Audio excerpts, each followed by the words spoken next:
कि हमको बोली कि हमसे बात कराइए। गुरु जी प्रणाम। राधे राधे गुरुजी। मेरा एक प्रश्न है। मेरे मम्मी पापा के बीच में बहुत ज्यादा झगड़ा होता है, जिसकी वजह से मैं पढ़ भी नहीं पाती हूँ। कहाँ हैं आपके माता पिता? वहाँ पर। खड़े हो जाओ, इनके माता पिता आ जाओ, इस तरफ आ जाओ। मैया आपकी तरफ राधे गुरुजी। से राधे राधे। आप झगड़ा करती हो कि आपके पति? बताओ। देखिए गुरुजी, झगड़ा इसलिए होता है कि कुछ इनका गलती है, इसीलिए हम सुधारने के लिए बोलते हैं गुरुजी। कुछ आपका गलती नहीं है तो ये पूछ लीजिए गुरुजी इन्हीं से। चलो आप उनसे बताइए। राधे राधे गुरुजी। राधे राधे। गुरुजी, झगड़ा होने का बहुत बड़ा रीज़न ये है कि मेरे किसी के साथ में और अफेयर है। ये सबसे बड़ा रीज़न है, जो सच्चाई आपके सामने रख रहे हैं। ये सबसे बड़ा रीज़न है, तो ये तो चलता ही रहता है बस। लेकिन ऐसा नहीं है गुरुजी। नहीं तो आपका किसी के साथ अफेयर है तो क्या ये सही है? एकदम सही है। सही है। सही है अपनी पत्नी को छोड़ के किसी और महिला की तरफ नजर रखना ये सही कैसे हो सकता है? गुरुजी, ये कैसे हो गया ये तो पता नहीं है, लेकिन बहुत कोशिश करते हैं इससे दूर आना। नहीं तो आप जानते हैं कि आपकी इन बातों का आपके बच्चों पर क्या प्रभाव पड़ेगा? आपकी छोटी सी बेटी है। आप ये बात इतनी सरलता से कह रहे हैं जैसे आप बहुत अच्छा कार्य कर रहे हैं। नहीं गुरुजी, सरलता से नहीं कह रहे, ये स्वीकार कर रहे हैं आपके सामने। नहीं, स्वीकार कर रहे हैं, अच्छी बात है। भगवान आप सत्यवादी हैं, ये हमें खुशी है कि आपने सत्य बोला, पर ये गलत है। इससे आपकी बेटी पर, आपके परिवार पर क्या प्रभाव पड़ेगा ये आपने कभी सोचा है? पलटकर अपने परिवार की ओर। आपकी बेटी अब बड़ी हो रही है, सयानी हो रही है, गुरुजी, समझदार हो इनके रही माँ है। पिताजी बोलते हैं कि इनको इसको छोड़ दो, उसको रखो। ये कहाँ कन्या है गुरुजी, इसीलिए झगड़ा होता है। सबसे इनका माँ पिताजी इनको मन बढ़ा दिए हैं। देखो आपके झगड़े में बच्ची कह रही है कि हम पढ़ नहीं पाते।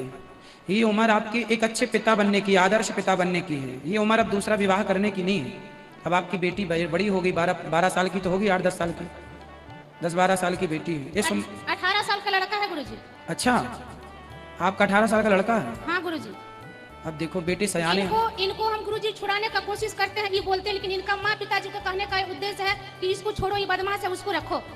आपको छोड़ने का बोल रहे हैं हाँ, इनके इनका पिता? पिताजी एकदम बोलते हैं, माँ पिताजी बोलते हैं कि बदमाश, इसको छोड़ दो। ना ना ना, एक ऐसा बाप कैसे कह सकता है अपने बेटे को कि तुम अपनी पत्नी को छोड़ के दूसरी ले आओ? ये फिर पिता जैसी बातें नहीं है। यही तो बात है गुरुजी। कोई बाप ऐसा नहीं कह सकता। यदि कोई बाप कहे तो फिर वो बाप के अधिकार से मैं उसे वंचित करता हूँ कि वो बाप कहलाने के अधिकारी नहीं है। तो ये बोलते हैं ना कि इसी के कारण इनका माँ पिताजी से हमसे बात नहीं होता है। तो ये बोलते हैं कि तुम बदमाश है, मेरा माँ पिताजी से क्यों बात नहीं करती है?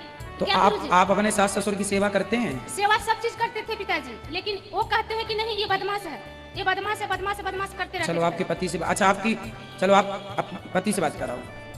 अच्छा, आप चलो कह रहे हैं कि आपका किसी के साथ है चक्कर, आपकी पत्नी शुद्ध है आपकी नजर में कि नहीं? जी। तो फिर आपकी पत्नी जब पतिव्रता है, आप मान रहे हैं इस बात को, जी। तो फिर क्यों आप अपना जीवन बिगाड़ रहे हो? पत्नियां ऐसी सबको नहीं मिलती पवित्र गंगा की तरह। आज के युग में आपको मिली हैं, लेकिन आप दुरुपयोग कर रहे हैं ऐसी पत्नी का। इसलिए ये गलत रास्ता छोड़कर आप सही रास्ते पर आइए। आपका जवान बेटा है, 18 साल मतलब जवान बेटा। कुछ दिनों बाद आपकी बेटी भी सयानी हो रही है, समझदार हो गई है, अभी समझ रही है वो हर चीज को। बहुत बड़ा दुष्प्रभाव पड़ जाएगा बच्चों पर यदि आप आज नहीं जागे तो। पर नारी से बचना ही चाहिए। पराई स्त्री तो पैनी छुरी तीन तरफ से खाए, धन हरे, यौवन हरे और घोर नरक ले जाए। रावण पराई नारी के चक्कर में ही पड़ गया, सर्वनाश हो गया कि नहीं?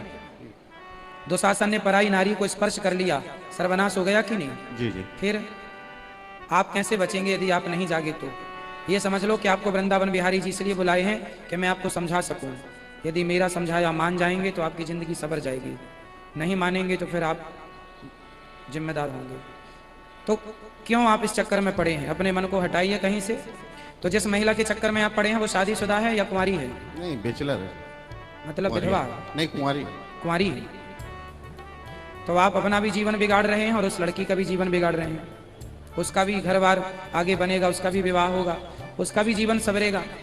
आप क्यों किसी की जिंदगी तबाह? आप देखो कितनी जिंदगियां खराब हो रही हैं। सुनो, उस लड़की की खराब कर दी आपने, पहला। दूसरी अपनी कर रहे हैं। तीसरा आपकी पत्नी की जिंदगी खराब, जिसके पति पर नारी से चक्कर में वो नारी सुखी कैसे रह सकती है। चौथा आपके बच्चों की जिंदगी। आपके बच्चों को लोग ताने मारेंगे कि तेरे पापा का क्या संस्कार है।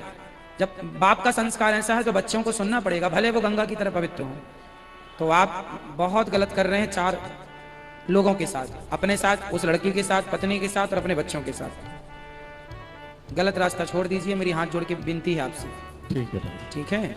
गुरुजी इसीलिए हम इन लोग को लाए वहाँ से खास तौर से। वो 20 लाख का फ्लैट भी उसको कीन के दे दिए हैं, फिर भी वो छोड़ने का नाम नहीं लेती है। क्या करते हैं ये ठेकेदार हैं कोल इंडिया में। तो पैसा उसको 20 लाख का फ्लैट भी दिए हैं? हाँ जी गुरुजी। तो वो लड़की अच्छे घर की है, समझदार है, वो कैसे समझदार हो सकती है? जो लड़की अपने, जो कहते हैं कि स्त्री ही दूसरी स्त्री का घर बिगाड़ती है। गुरुजी वो अच्छी लड़की नहीं है, ये चौथा घर बिगाड़ रही है। अच्छा, उसका धंधा है ये? हाँ, उसका धंधा यही है गुरुजी। अब ये समझ नहीं रहे हैं? ये समझ नहीं रहे हैं। उसका चलते मेरा घर संसार एकदम बर्बाद हो गया गुरुजी, लास्ट में हमको यहाँ आना पड़ा। एक बात समझिएगा कि जैसे इनके पति कह रहे हैं कि मेरा किसी पर नारी से चक्कर है, फिर भी इनकी पत्नी इनके साथ है। पर आज देश में कोई नारी कह दे कि मेरा किसी पुरुष से चक्कर है, तो पुरुष उसे कभी स्वीकार नहीं करता। नारी अभी भी पीछे पीछे घूम रही है, पत्नी अभी भी पीछे पीछे घूम रही है, लेकिन किसी पत्नी का किसी के साथ चक्कर हो तो उसका पति तुरंत उसको त्याग देता है। मतलब कितना अत्याचार नारियों पर होता है। उसका चलते गुरुजी मार पीट सारा एक चीज नहीं छोड़े हैं हमको करने के लिए, फिर भी इनका अभी तक नहीं छोड़े हैं गुरुजी। हमसे यही प्रार्थना है गुरुजी, जो हो गया जो कर लिए, आशीर्वाद दीजिए इनको कि किसी तरह वो लड़की को छोड़ दो। बात कराइए। आज अपना मन बिल्कुल पक्का कर लीजिएगा और बहुत अच्छे से कथा सुना करिए आप रोज। बहुत बड़ा भविष्य है आपका भी। आज मुझे विश्वास दिला दीजिए कि आज के बाद आप उस नारी की तरफ नहीं देखेंगे। गुरुजी कोशिश, आपका आशीर्वाद साथ में रहेगा तो ये प्रण एक रहेगा कि यहाँ से जाने के बाद में एक डिसीजन लेंगे कि एक रास्ता लेंगे कि उस रास्ते पर नहीं जाना है, जिधर है एक के साथ में है, उन्हीं के साथ में रहना है, उन्हीं के साथ में रहना है। जो काम आप कर रहे हैं, आपका बेटा भगवान ना करे ये काम यदि करे तो क्या आपको स्वीकार होगा? जी नहीं। नहीं। आपकी बेटी? जी नहीं। फिर जब आपकी बेटी और आपके बेटे का ये कर्म आपको स्वीकार नहीं है, तो आपका कर्म आपके बच्चों को, आपकी पत्नी को और समाज को कैसे स्वीकार हो सकता है? इसलिए बिल्कुल पक्के मन से ये संकल्प कर लीजिए कि आपको गलत रास्ते पर नहीं चलना। अभी अब आपकी पत्नी ने कितनी अच्छी बात कही कि हो गया जो हो गया, एक फिर से नया जीवन जी सकते हैं आप, नया घर बसा सकते हैं अपना खुशियों का, और बची हुई जिंदगी अपनी पत्नी के साथ गुजारिए।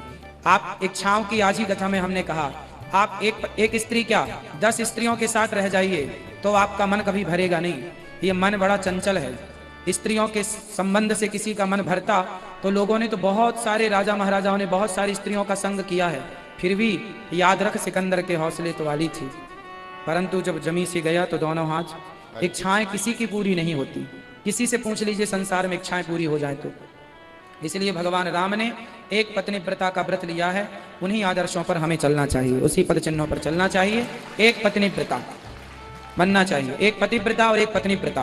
पुरुष भी पत्नी व्रता होता है, जो एक पत्नी के संग रहे वो पत्नी व्रता होता है, और पत्नी वो है जो एक पतिव्रता, एक पति के साथ सारी जिंदगी गुजार दे। बहुत अच्छा है, आप यदि समझ लें तो बहुत अच्छा है आपके लिए। मुझे विश्वास दिलाएंगे ना? छोड़ देंगे आप गलत रास्ता? ठीक है।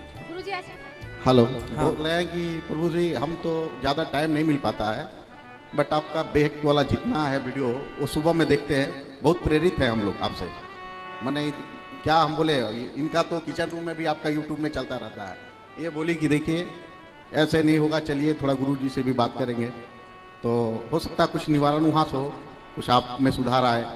तो गुरु जी हम लोग का उद्देश्य मेन यही था, और सबसे मैंने भीतरी दिल से ये है कि हम आपके सामने कबूल किए कि हम गलत कर रहे थे।